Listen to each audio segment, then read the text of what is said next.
My name is Bruce Carlson. I'm the former director of the Waikiki Aquarium at the University of Hawaii.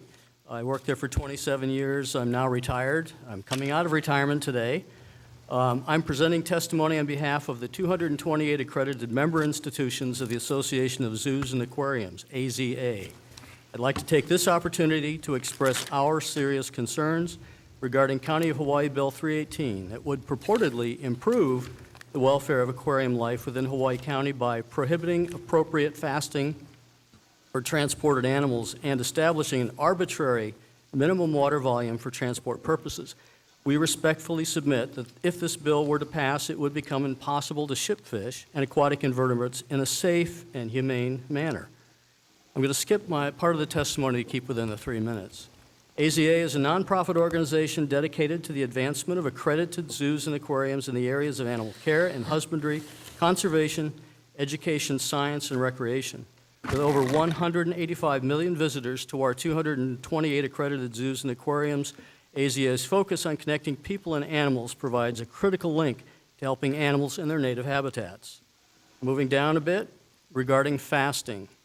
There are very few fish species that cannot be safely fasted, and I believe that Tony indicated even we can go for more than 24 hours without food. For nearly all species, a 2 or more day fast is routinely done to clear the gut of food so the transport bags will not be fouled. Fouling leads to toxic levels of ammonia and reduced concentrations of oxygen. Furthermore, non-fasted fishes have higher oxygen demands and thus exacerbating the problem while they're digesting their food. The provisions of this bill will not improve the standards for animal welfare, rather they will have the opposite effect, leading to higher rates of mortality.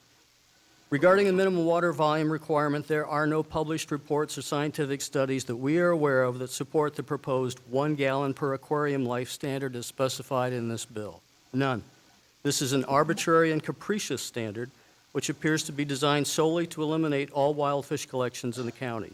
If animal welfare is the true intent of this bill, it should be extended to cover the welfare of aquacultured animals and aquarium life. Those animals will continue to be shipped using recognized industry standards, including fasting and appropriate water volumes for each species.